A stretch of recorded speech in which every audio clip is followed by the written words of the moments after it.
to Permata Financial Talks. Barengan sama aku lagi, Raya Sabrina. Gimana nih puasanya? Udah setengah jalan, harusnya tetap semangat dong. Karena nih ya, di waktu-waktu seperti ini ada dua tim yang kebagi. Ada yang masih deg-degan menunggu THR-nya cair, ada yang udah sumringah karena THR-nya udah pada turun. Wow.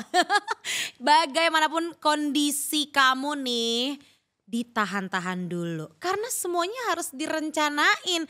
Pertanyaannya, kalau yang namanya THR itu kira-kira bisa nggak ya sisa? Nah, tenang-tenang. Bukan aku yang akan menjawab, tapi bagaimana caranya, seperti apa formulanya. Kita akan ngobrol-ngobrol sama ahlinya langsung ya. Karena sudah bersama dengan aku hari ini di sini pakar keuangan kita. Kalau misalnya udah sering lihat di timeline ya, @uangplanner pasti tahu banget dong sama yang satu ini. Mbak Widya Prima Madrin. Halo Mbak Raye, halo teman-teman semuanya. Apa kabar Mbak? Aku baik banget alhamdulillah. Kalau Mbak Widya gimana? Alhamdulillah juga baik. Semangat puasa masih dong? Ya agak lesu ya. Tapi harus tetap semangat sih. Bener. Dikit lagi, bentar lagi lebaran kan? Yes, Nah, udah oke. setengah jalan jadi kita jalanin aja. Iya. Oke, aku kan tadi udah sedikit-sedikit ingin membahas seputar THR ya, Iya. Mbak Wid ya. Cuman kita tarik dulu ke belakang nih. Kalau misalnya teman-teman di sini tahu soal uang planner gitu. Untuk menjadi wealth planner, itu tuh gimana sih ceritanya dan dari kapan Mbak Wid? Oke, halo buat teman-teman semuanya. Mungkin yang belum kenal aku Widya Prima, financial planner, bersertifikasi Qualified Wealth Planner. Nah, aku memulai ya boleh dibilang karir gitu ya di financial planner ini dari 2019.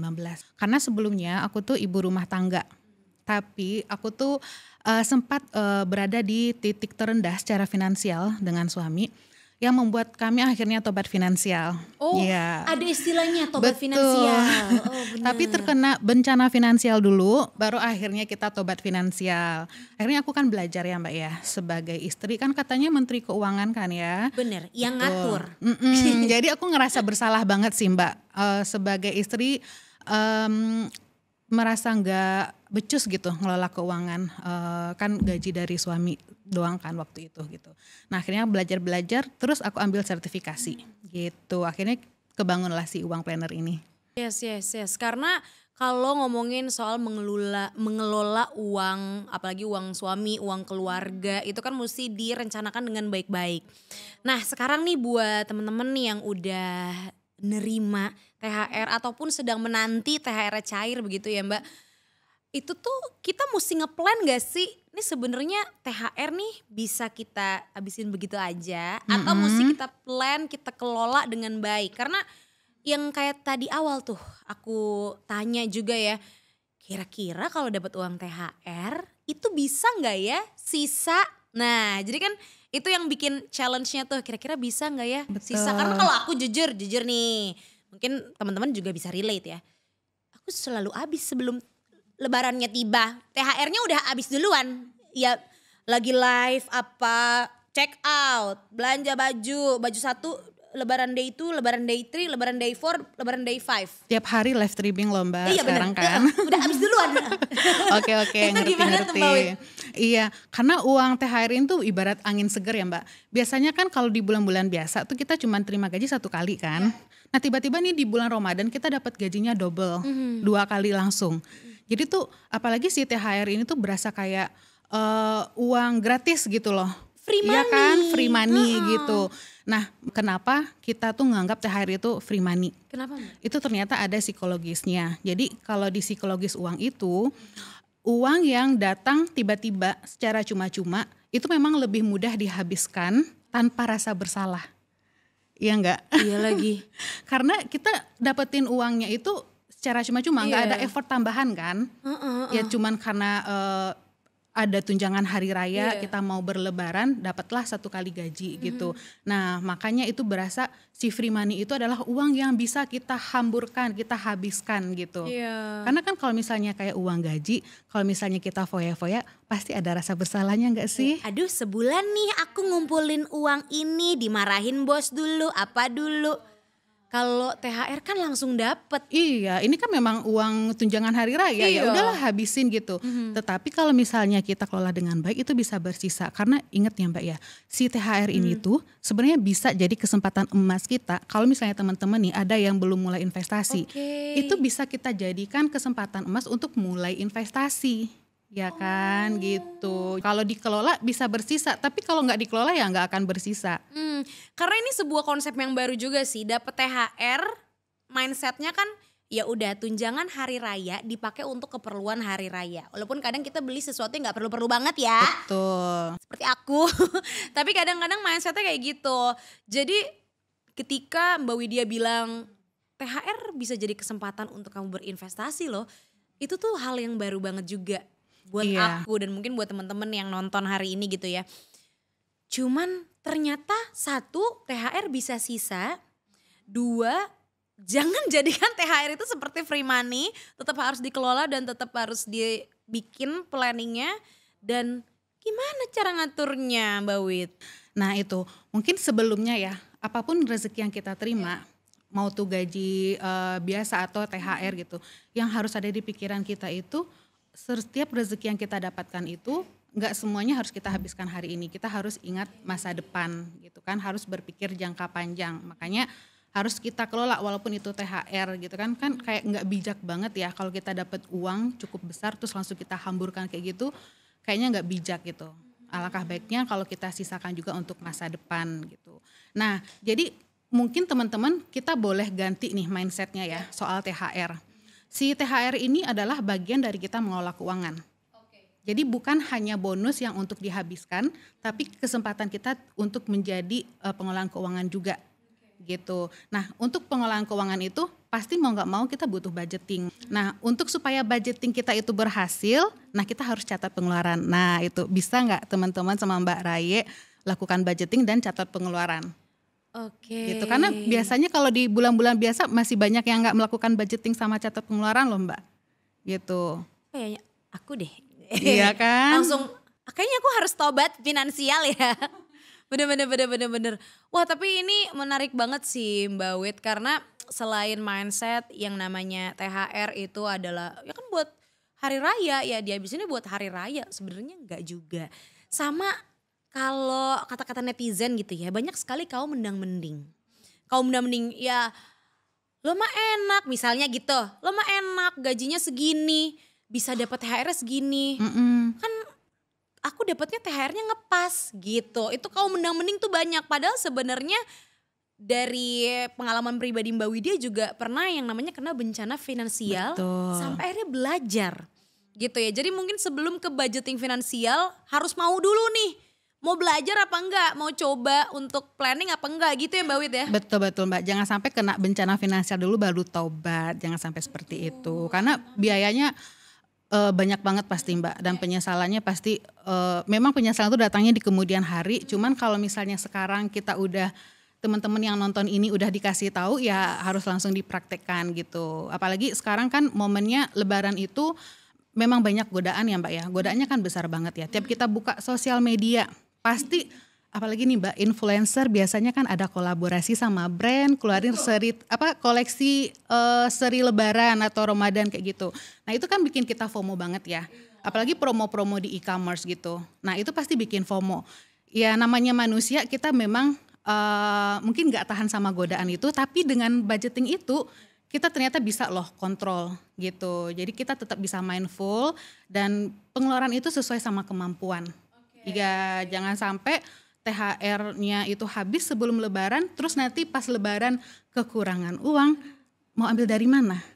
Tabungan gak ada, terus ya ujung-ujungnya cari pinjaman lagi. Nah jangan sampai seperti itu. Jadi ayo teman-teman kita bijak atur THR hari ini supaya kita tetap tenang sampai nanti setelah Lebaran.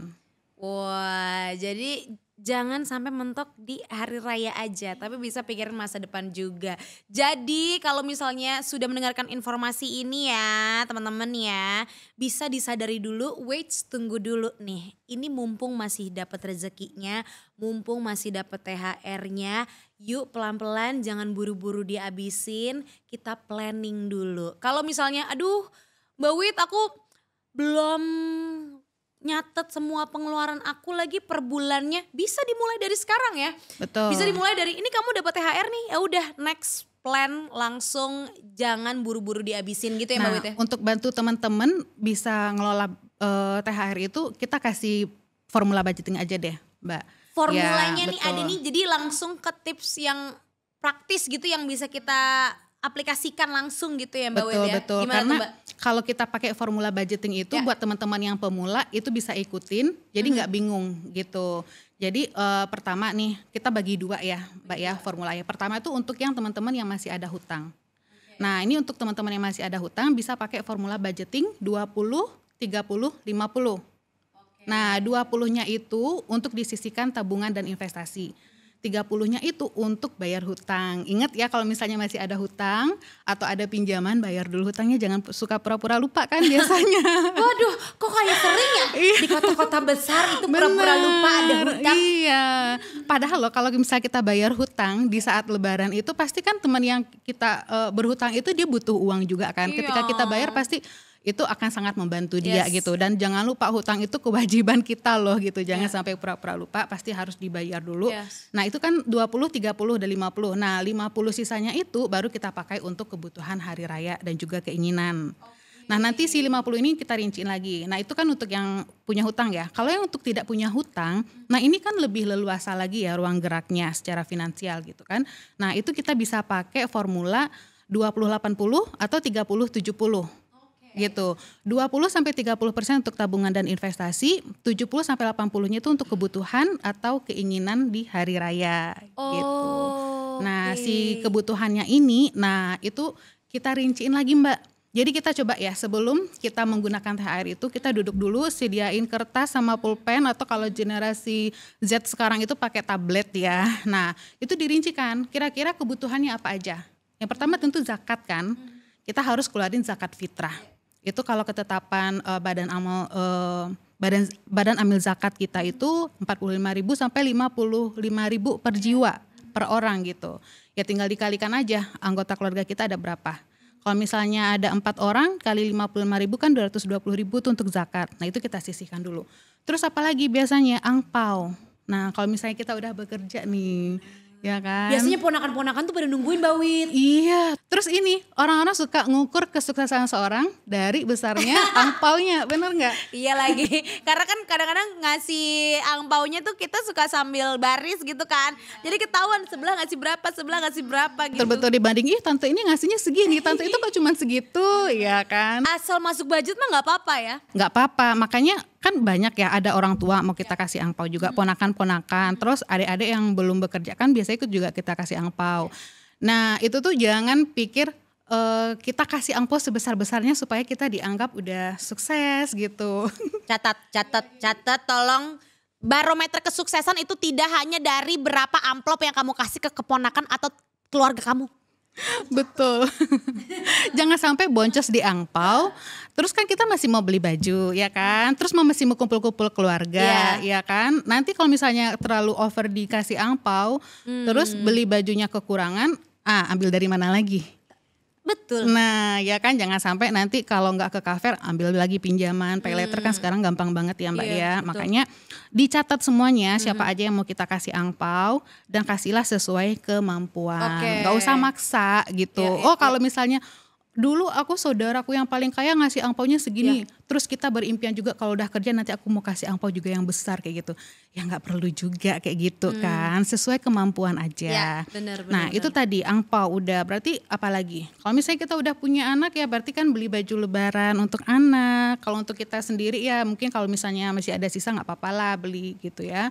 Terus apalagi transportasi, biasanya kan kita juga jalan-jalan gitu kan, nah pasti butuh transportasi yang lebih besar lagi. Jadi dirincikan semuanya, dicatat, baru kita belanjakan. Ini juga mindset yang perlu ditanemin termasuk ke aku gitu ya. Karena kalau udah dapet THR satu itu bukan hanya untuk hari raya, bisa lo Betul. pakai ke masa depan. Yang kedua adalah sisihin dulu buat tabung dan investasi. Kalau buat yang tipe 1 tadi adalah untuk hutang. Iya. Jadi disisihin dulu baru sisanya di plan mau belanjain atau kita mau spend buat apa. Karena yang udah-udah Mbak, ini kayaknya dosa finansial aku ya. Si yang belum tobat finansial ini aku yakin juga banyak yang relate adalah kita belanjain dulu. Nah yang ditabung yang sisanya. Kalau ada sisanya. Kalau ada sisanya itu juga kan. Kalau Jadi misalnya kita kadang-kadang tunggu suka nggak ada sisa, sih. ya bakal nggak ada Mbak. Karena kan kita ya udah, oh masih ada ya. Biasanya kan nabung, nantilah, habis lebaran nanti pasti ada rezekinya lagi gitu kan. Nah makanya sisihkan dulu, benar kata Mbak Arya tadi itu, sisihkan dulu nih kewajiban kita, tabungan, investasi, terus hutang itu wajib dibayar, sisihkan dulu. Sisanya baru kita nikmatin, itu tinggal kita atur sendiri ya, sesuai kebutuhan kita gitu. Gitu, jadi kalau bisa diulang lagi ya untuk formula yang satu, kalau misalnya kamu punya hutang, sisihin 30, 20, dan 50%. 30%-nya untuk bayar hutang, jangan pura-pura lupa tolong. Terus yang 20%-nya bisa untuk nabung atau investasi, 50%-nya baru di planning pengen di spend untuk apa. Betul. Nah kalau yang tipe 2 itu tadi bisa 20-80 atau 30-70 ya Mbak Wit ya. Betul. Jadi untuk 20 atau 30-nya bisa kamu sisihin untuk nabung dan juga investasi. 70 atau 80-nya bisa kamu planning nih mau di spend buat apa. Nah ini yang menurut aku juga challenging banget nih Mbak Wit. Tadi kan disinggung juga sama Mbak Wit bisa dipakai untuk kebutuhan ataupun keinginan. Iya. Misahin ataupun nentuin yang mana kebutuhan dan keinginan ini Iya. juga challenging banget. Karena kadang-kadang ada keinginan yang kita apa ya, kita ibarat kata kita kekeh enggak ini butuh, perlu gitu. Itu tuh challenging banget juga tuh Mbak Wit. Itu gimana Mbak? Oke Mbak, benar. Membedakan antara kebutuhan sama keinginan itu memang agak challenging ya. Coba aku tanya sama Mbak Raye. Beli baju lebaran itu kebutuhan atau keinginan? Nah, Kalau buat aku dan keluargaku kebutuhan lagi pengen seragam. Karena kayak setiap tahun tuh pasti. ada keinginan buat seragam sama adik kakak, sama orang tua gitu ya kan.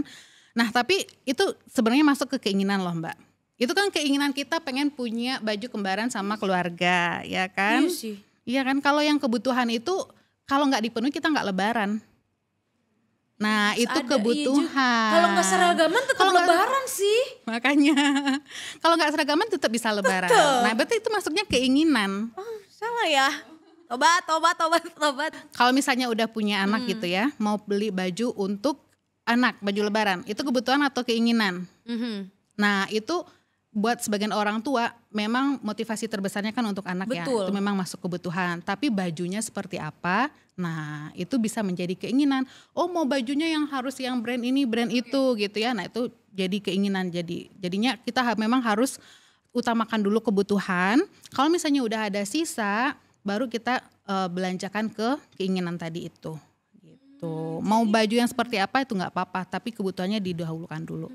Ini yang tadi juga Mbak Wit bilang ya, betapa pentingnya sebelum kita belanjain uangnya, kita duduk dulu di rumah gitu ya, keluarin kertas, pulpen untuk bener-bener mikirin. Selain kita planning mau di-spend buat apa aja, kita juga bisa mengkategorikan ini kira-kira kebutuhan atau keinginan gitu. Nah ini aku penasaran juga Mbak, kadang-kadang kan menuju hari raya itu suka ada kebutuhan-kebutuhan yang muncul. Ya kan, yang kadang oh iya perlu lagi beli ini, perlu lagi beli itu. Kita sebaiknya nyiapin budget tak terduga gak sih kayak di bagian si 70% atau 50% itu yang tadi formulanya udah dikasih Mbak Wit. Itu penting juga gak Mbak untuk disiapin biaya atau budget tak terduga? Yang namanya hidup ya pasti ada sesuatu yang tidak terduga gitu. Nah dalam budgeting itu memang biasanya aku selalu saranin itu kasih spare 10% untuk biaya tak terduga ini. Karena biaya tak terduga itu sebenarnya nggak terlalu besar ya. Yang bisa kita rencanakan itu yang kita catat tadi itu. Misalnya untuk makan lebaran, kumpul-kumpul keluarga, transportasi, terus tadi ya zakat sama angpau itu kan kita rinciin ya. Kasih spare 10% itu untuk biaya-biaya tak terduga yang di luar yang kita rencanakan. Yes. Ya gitu. Jadi kalau ada mepet-mepet, aduh harus beli ini, beliin orang tua ini. Kadang-kadang kan apalagi yang mudik. Itu bisa direncanakan kan? Itu bisa direncanakan gitu. Walaupun mm-mm. kadang-kadang adanya, munculnya, requestnya mepet-mepet tuh biasanya Mbak Wit. Iya, Hadirnya makanya perlu dia. dikomunikasikan juga sama keluarga. Ya. Tapi aku penasaran nih, balik lagi ke kaum mendang-mending ya. Kayak aduh itu terlalu matematika. Sebenarnya tuh pada prakteknya susah gak sih untuk yang baru mau tobat finansial ya. Pengen mulai belajar itu sebenarnya susah gak sih Mbak Wit? Ya namanya uang kan angka ya. Iya makanya memang kalau angka itu ya memang harus kita hitung-hitung gitu. Kalau enggak ya enggak bakal bersisa THR-nya. Makanya namanya uang itu kita berurusan sama angka ya memang mau enggak mau kita harus hitung-hitung semua. Kalau misalnya dipraktekin, kalau misalnya cuman dipikirin kayaknya ribet ya memang bakalan ribet gitu. Kalau kita misalnya mau sedikit berkorban gitu ya, mau ribet sedikit, insya Allah keuangan kita itu bisa lebih baik gitu. Tapi masalahnya kan kita tuh nggak mau ribet ya. Aduh males mikirin kayak gitu. Ya udahlah belanja aja. Ya terima aja konsekuensinya kalau pikirannya kayak gitu. Katanya tadi mau ada sisanya gitu. Iya, kalau memang mau ada sisanya, mau kelola ya harus mau ribet sedikit gitu. Ya. Demi THR yang bersisa, bahkan bisa ditabung ataupun investasi. Ini balik lagi ya, ini sebuah konsep baru juga kayak THR itu bisa banget untuk dijadikan investasi. Betul. Balik lagi ke yang baru mulai mau tobat finansial. Oke, baru nih pemula untuk investasi. Kalau dari Mbak Widya sendiri, rekomendasinya apa sih untuk pilihan-pilihan investasi buat pemula nih Mbak Wid? Nah ini buat pemula ya. Kalau pemula tuh biasanya kan cenderung carinya yang aman. Tapi cuan, ya kan. Nah untuk yang pemula yang aman dan ngasih keuntungan itu ya pilihannya biasanya emas, kemudian reksadana sama obligasi. Kalau emas pasti udah familiar banget kan. Dari zaman orang tua kita juga udah investasi emas, ya kan. Cuman kalau reksadana sama obligasi mungkin masih ada beberapa yang belum tahu nih. Kalau si reksadana ini tuh sebenarnya kumpulan beberapa instrumen investasi dalam satu produk. Isinya itu bisa obligasi juga, di dalamnya bisa deposito, bisa ada saham di dalamnya. Tapi dikemas sedemikian rupa jadi satu produk reksadana. Kalau obligasi ini surat utang, bisa dari negara, bisa dari korporasi gitu. Cuman jangan mikirnya tuh, aduh ribet banget instrumen investasi apa segala macam. Enggak, kalau zaman sekarang sih teman-teman tinggal buka internet aja, tinggal googling aja reksadana, kemudian obligasi gitu ya. Pasti udah mulai paham sih, apalagi sekarang kan kita dikasih kemudahan-kemudahan sama aplikasi digital ya gitu. Jadi itu tuh semudah kita buka rekening tabungan sebenarnya. Dan apalagi itu bisa kita mulai dari modal kecil. Mulai dari 10.000, 100.000 itu kita udah bisa beli reksadana, udah bisa beli obligasi. Wow, jadi ini kalau baru mulai pengen yang aman-aman, reksadana dan obligasi itu bisa dijadiin pilihan ya Mbak Wid ya. Betul, dan perlu diingat juga Mbak kalau obligasi ini, kalau misalnya kita beli obligasi negara itu dijamin sama negara ya. Gitu. Kalau reksadana juga ada yang cocok banget untuk pemula itu reksadana pasar uang. Biar teman-teman gak pada bingung nih nanti pas buka mau beli reksadana. Wah ini ada reksadana pasar uang, ada reksadana obligasi, ada reksadana saham, belinya yang mana? Untuk pemula reksadana pasar uang dulu aja. Ini sebenarnya aku lagi belajar ya Mbak Widya, karena juga sebagai pengguna Permatami ya, ini bisa banget dieksplor nih teman-teman. Jadi kalau misalnya emang pengen memulai investasi, apalagi yang tadi sudah dibahas investasi, ada pilihan-pilihannya, pengen obligasi atau reksadana, ini bisa banget ya pakai aplikasi Permatami, karena di dalamnya itu ada banyak banget pilihan investasi. Mulai dari reksadana sampai obligasi, pokoknya coba aja, silahkan dipelajari dulu. Kayak yang tadi Mbak Wid bilang, udah tinggal buka internet, semua informasinya di situ dikulik-kulik aja. Atau bisa sering-sering buka ke sosmednya Mbak Wid ya, di @uangplanner. Ya pokoknya kita zaman sekarang tuh udah dimudahin banget ya. Sekarang kan kayak Permata Bank ya juga ada aplikasi digitalnya Permatami. Itu ya semudah kayak kita buka tabungan biasa aja kalau kita mau beli produk investasi yang namanya canggih-canggih kayak reksadana dan obligasi itu. Jadi teman-teman jangan minder duluan itu apa gitu. Aduh terlalu terintimidasi dengan kata-kata investasi gitu. Iya padahal enggak kok, itu gampang, mudah dan cocok untuk pemula. Oke, ini aku penasaran kita balik lagi ke soal THR. Dalam rangka supaya THR kita bersisa ya guys. Ini ada gak sih Mbak Widya perbedaannya? Kalau misalnya tadi Mbak Widya cerita dulu pernah sempat terkena bencana finansial. Sampai akhirnya harus tobat finansial. Apa perbedaannya Mbak Widya dulu saat menerima uang dan saat sekarang udah lebih melek lah, udah lebih tahu ilmunya lah. Perbedaannya secara psikologis kan tadi kita bahas juga ya. Perbedaannya apa? Ada nggak Mbak? Mbak, kebetulan aku mau cerita nih ya soal itu pertanyaannya Mbak Raya. Gimana ya. tuh? Dulu aku sama suami itu kan anak rantau ya. Jadi ketika kita masih usia awal 20-an, jadi ketika kita mau mudik pulang kampung itu suami aku tuh bawa 3 apel. Nah tahu tuh gambarnya? Ya. Apel kecil yang buat nelfon tuh. Ya. Oke. Apel sedang, apel gadget betul. Apel kecil, apel sedang sama apel besar dibawa. Supaya apa? Supaya untuk mengesankan sepupu-sepupu dan juga tante-tante dan om bahwa kita berhasil di rantau. Nah itu dulu Mbak, haus validasi. Aduh tapi ini relatable banget dan itu sebenarnya manusiawi. Tapi apakah merepotkan dan ujung-ujungnya jadi bikin repot? Iya, tapi itu manusiawi. Banyak yang ngerasain pasti. Pasti banyak yang relate, apalagi untuk yang usianya masih 20-an ya. Kemudian atau mungkin baru berkeluarga gitu. Ya namanya manusia kadang kita butuh validasi ya, nggak dipungkiri gitu. Tapi tahu nggak, habis lebaran si apel menengah sama apel besar itu kita jual Mbak. Karena yang namanya kebutuhan pasti tetap ada kan. Tapi sebelum lebaran dibeli dulu. Beli ya gak ada kebutuhannya sebenarnya, hanya untuk mengesankan. Kan karena untuk mengesankan keluarga itu gadgetnya kan harus yang harus itu keren, ya, harus keren terbaru. gitu ya. Nah makanya God. karena masih ada kebutuhan setelah hari raya, akhirnya itu dijual. Nah jangan sampai teman-teman mengalami hal yang seperti itu. Kalau sekarang sih kita kan udah tobat finansial ya Mbak ya. Kalau misalnya kita udah tahu nih kondisi keuangan kita seperti apa, terus apa yang mau kita tuju ke depannya, apalagi kita udah berkeluarga, udah punya anak, banyak ya tanggung jawabnya gitu. Terus banyak impian yang mau kita kejar, kita tuh udah nggak peduli lagi apa kata orang. Jadi udah nggak perlu lagi validasi kayak gitu. Karena kita tahu tujuan kita tuh apa, dan kita udah ngerasa secara finansial kita alhamdulillah udah ngerasa aman gitu ya. Jadi mungkin memang nggak terlihat sama orang, saldo kita nggak dilihat sama orang gitu kan. Kalau kita mau mengesankan orang kan yang terlihat ya, dari gadget, terus kendaraan yang kita pakai gitu ya. Nah tapi kalau misalnya kita memang udah selesai gitu ya sama diri sendiri, kita ngerasa keuangan kita tuh udah stabil, udah aman, kita tuh nggak butuh lagi validasi dari orang luar. Karena kita tahu tujuan kita tuh apa dan kenapa kita ngelakuin itu kita tuh tahu ya Mbak ya. Betul, apalagi aku ngerasain kan kemarin itu yang bencana finansial gitu. Ya nggak ada gunanya kita cari validasi orang ketika kita berada di bawah titik terendah gitu ya. Validasi itu buat apa?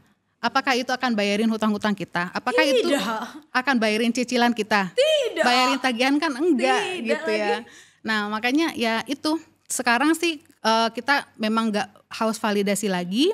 Nah akhirnya ketika kita mau belanja ya untuk kebutuhan hari raya misalnya untuk lebaran, ya seperti yang aku bilang tadi kita budgeting dulu gitu. Oh jatah aku sebagai istri berapa nih buat beli baju, suami berapa jatahnya, anak berapa jatahnya. Terus untuk kasih angpau kita duduk bersama gitu. Orang tua mau kita kasih berapa, ponakan-ponakan mau kita kasih berapa gitu. Jadi semuanya terencana gitu. Mungkin buat teman-teman yang nggak biasa budgeting, kok ribet banget ya gitu. Tapi setelah kita lakukan pasti teman-teman ngerasain manfaatnya gitu. Ya. Dan keribetan itu juga lama-lama terbiasa karena ya. Nggak biasa ya makanya kita ngerasa ribet. Tapi kalau misalnya udah terbiasa dan ngerasain manfaatnya, kayaknya bakal ketagihan deh. Terus mungkin teman-teman nggak bakal strict lagi gitu ya. Oh nyatet gitu. Cuman setidaknya estimasinya itu udah lebih sesuai dengan realita atau aktualnya gitu. Tapi yang penting itu selalu kita catat itu nggak pernah ketinggalan gitu Mbak. Selalu direncanain dan juga selalu dicatat gitu ya. Dengan formula atau tips yang juga tadi udah di-share sama Mbak Widya biar bisa teman-teman juga lakuin nih ya. Oke ngomongin soal THR ini aku thank you banget sih buat Mbak Widya. Karena jujur aku tuh selama ini mindsetnya yang namanya THR kan tunjangan hari raya. Ya udah THR dihabisin buat hari raya gitu. Padahal sebenarnya enggak lagi bisa disisain, harus tetap direncanain, nggak juga harus buru-buru dihabisin atau dihambur-hamburkan begitu saja gitu. Dan thank you banget sekali lagi nih kayak ditampar gitu ya, tapi lebih ke bikin sadar sih sebenarnya Mbak Wit. Thank you banget buat sharing-sharingnya, formulanya juga tadi teman-teman bisa diaplikasikan langsung ya, karena buat yang udah cair tahan dulu THR-nya, buat yang masih menanti pas, berarti biar nanti planningnya lebih mantep lagi.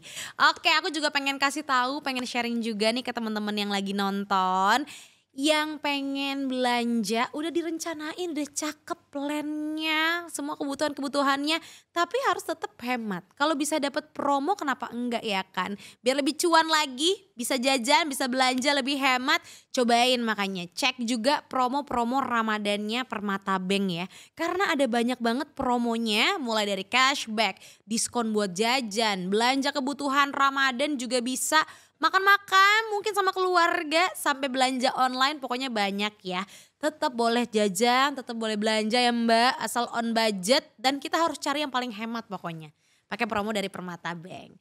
Oke, ini tadi kan udah di-share tuh si persenan-persenannya ya Mbak Widya untuk formula THR-nya. Ini aku mau kasih challenge juga nih buat Mbak Widya dan juga buat yang nonton ya. Ini buat teman-teman ini jadi PR. Coba pakai formulanya Mbak Wida yang tadi buat bikin budget THR kamu. Nah kalau ke Mbak Widya, aku pengen kasih simulasi. Jadi kalau tadi kan masih persenan-persenannya aja. Nah ini bener-bener simulasi kalau gajinya misalnya let's say 6 juta nih. Gajinya, bukan gajinya, THR-nya 6 juta. THR-nya diterima 6 juta. Kira-kira dengan dua kondisi, ada yang punya hutang, ada yang tidak punya hutang. Itu kira-kira gimana Mbak formula? Oke, kita mulai dulu dari yang punya utang ya, punya pinjaman. Nah, itu tadi kan formulanya 20 untuk tabungan investasi, 30 untuk bayar hutang, 50-nya untuk kebutuhan dan keinginan hari raya. Kalau gaji 6 juta berarti 20%-nya 1,2 juta. Itu disisihin dulu untuk beli emas, reksadana atau obligasi ya. Kemudian 30%-nya.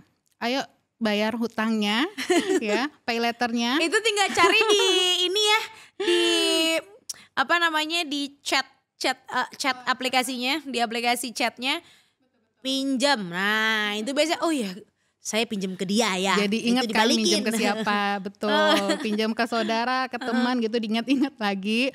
Kemudian sisanya baru ya kita pakai untuk kebutuhan dan juga keinginan berarti hari 3 juta raya. tuh ya kalau yang punya hutang. 3 juta ya sisanya ya. Tadi bayar hutang 1,8 kan. 1,2 tabungan investasi, 1,8 untuk bayar hutang, sisanya untuk kebutuhan dan keinginan hari raya. Nah, kalau misalnya teman-teman gak ada hutang, nah itu lebih lega lagi. Tapi di sini kebayangkan ya Mbak ya, kalau ada hutang itu berarti kita masih bayar pengeluaran kita di masa lalu. Ya kan? Kalau gak ada hutang nih 20 80 buat masa depan 30-70 kan lebih leluasa ya budgetnya. Nah yang gak ada hutang itu 20 sampai 30.